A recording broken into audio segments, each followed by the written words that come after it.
Hello and welcome to our new Wilkins Southworth video. I'm Chris Wilkins.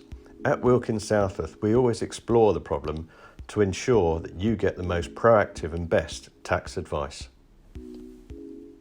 In this video we explain why is your domicile so essential and what are the implications with regards to taxation. The UK domicile, more specifically non-domicile system, has been the subject of much criticism over the years. Seen as a means of attracting wealthy individuals to a country, yet allowing them to retain their overseas residency. There are many pros and cons. Those under the impression that the UK is the only country to operate such a domicile system will be surprised. While the details and formalities may be different, we will now look at similar schemes across the world. Portugal. The Portuguese system, known as the Non-habitually resident NHR tax system, was introduced in 2009. The scheme lasts for 10 years and targets high net worth individuals, pensioners and professionals with skills that are scarce in Portugal from time to time.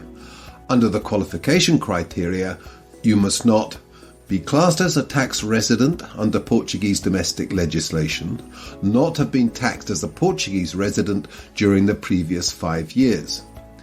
In order to qualify as a tax resident in Portugal, you must fulfill at least one of the following two conditions.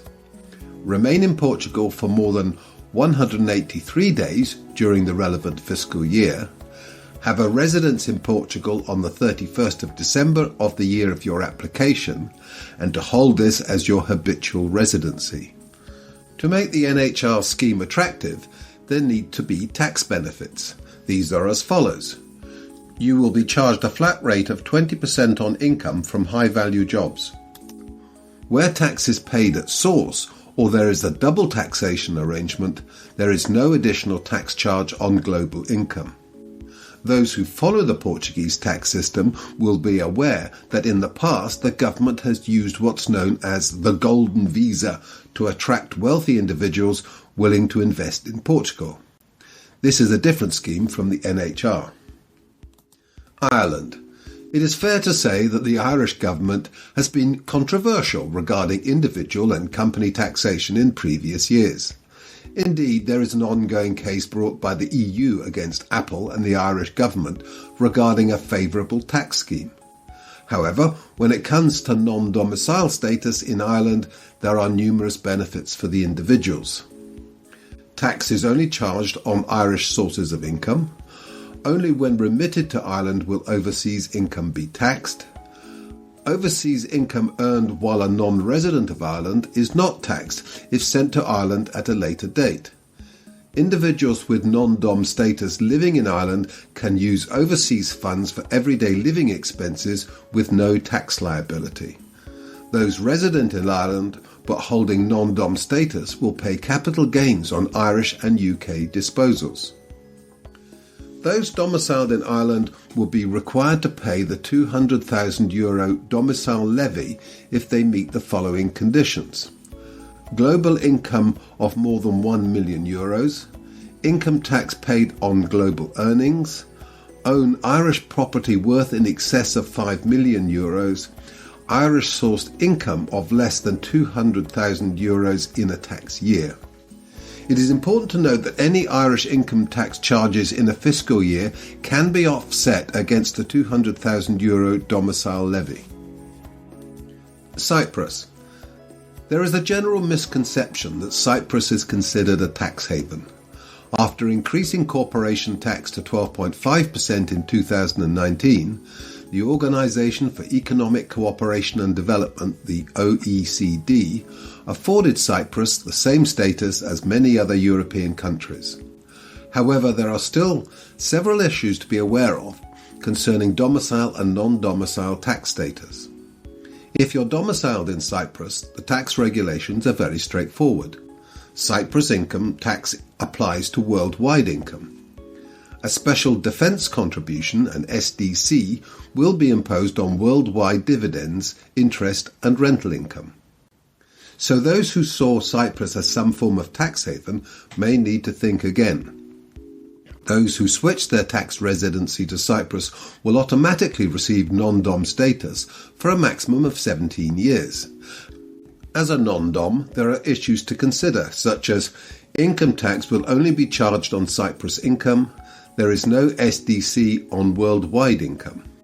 The tax system in Cyprus, along with many other countries, is used to attract inward investment for the long-term benefit of the country. Malta. While Cyprus is seen by many as a tax haven, although not officially recognised as such, Malta is officially recognised as a tax haven along with Luxembourg and Ireland. There are specific differences regarding tax liabilities for those with domicile and non-domicile status. Those with domicile status in Malta will be taxed on worldwide income, certain capital gains crystallised in Malta. The situation regarding non-dom status is very different, and there are many issues to be aware of, such as taxed on Malta income, taxed on certain capital gains in the country, taxed on foreign income remitted to Malta. Overseas capital gains are not subject to tax in Malta, even if received in the country. Optional flat 15% tax rate on all income remitted to Malta. Minimum tax liability of €5,000 per annum for non-domiciled individuals when remitting overseas funds to Malta. There are some anomalies to consider, such as certain capital gains. Therefore, professional advice should be taken at all times. Belgium. The tax situation for domiciled, non-domiciled and expats living in Belgium varies widely. It would be advisable to take professional advice before making any move. We will take a look at the various tax obligations, starting with those domiciled in Belgium. Belgium income tax is paid on worldwide income. There is a wealth tax of 0.15% charged on securities accounts with an average annual balance exceeding €1 million. It's important to note that capital gains are not taxable to individuals in Belgium if carried out within the typical framework of an individual's private estate. That will surprise many people. Non-domicile status tax considerations. Income tax is only charged on Belgium income.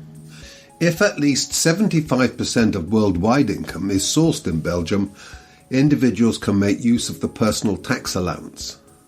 The Belgian authorities also have a third tax status, which relates to expats working in the country temporarily. These rules apply only to overseas nationals earning more than €75,000 per annum. Benefits are available, including tax-free reimbursement of living and housing expenses. Expats working in Belgium will have 30% of their Belgium income shielded from tax, up to a maximum of €90,000. These rules only apply to expats working in Belgium on a temporary basis, but resident in another country.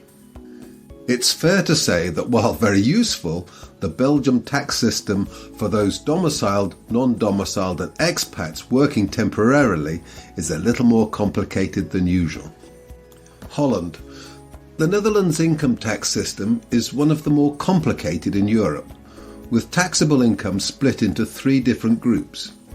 These groups are taxable income from profits, employment, home ownership, wages, pensions, social benefits and value of owner-occupied property, taxable income from substantial interests, taxable income from savings and investments. Now, if we look at the specific tax status of individuals and their liabilities, we find that those with a domicile status pay tax on their entire worldwide income. All 3 income groups apply. The situation for those with non-domicile status is very different. Individuals are only taxed on Netherlands income. On occasion, some types of overseas income can be taxed. Take advice. Then we have qualifying non-resident taxpayers who live outside the country. Those who live outside Holland but pay taxes in the country may be eligible for qualifying non-resident taxpayer status. The one condition is that they pay Dutch tax on more than 90% of their worldwide income. Those who qualify will enjoy the same tax deductions, tax credits, tax-free allowances as taxpayers resident in Holland. There's more. There is also what is known as a 30% ruling, with the following criteria. Those who bring specific and scarce skills to Holland may be eligible for benefits associated with the 30% ruling. The ruling will shield 30% of the individual's income from taxation for 5 years, previously 8 years. While the system is complex and sometimes difficult to follow, there is better news on global double taxation arrangements.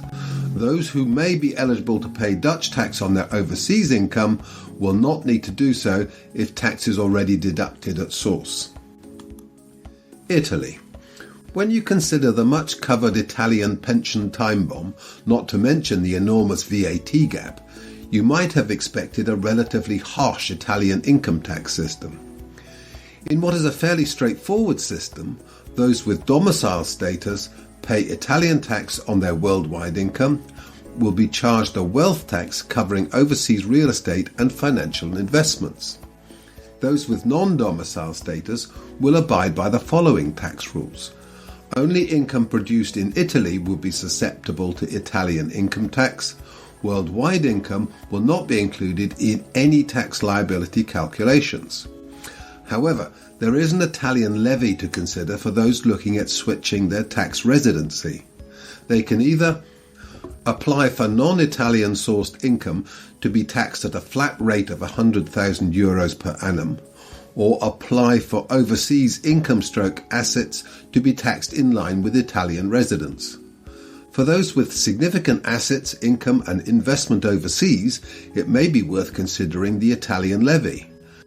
However, professional advice should be taken if you're considering changing your tax status. Switzerland. Despite the perceived complexities of the Swiss taxation system, residency and non-residency, the system is relatively straightforward. There is the added input from federal, cantonal and municipal bodies, but the system is reasonably easy to understand. Those with a domicile status will be taxed on worldwide income, taxed on worldwide wealth only at cantonal and municipal levels, taxed on income at 3 levels, federal, cantonal and municipal, able to opt for a lump sum taxation payment based on 7 times annual rent/deemed rentable value of an owned property. So a lot to think about there. However, for those with non-domicile status, the situation is much clearer. Taxed on Swiss sources of income, taxed on Swiss sources of wealth. Many of the historic benefits associated with the likes of Switzerland have been eroded in the worldwide quest to clamp down on tax avoidance and tax evasion.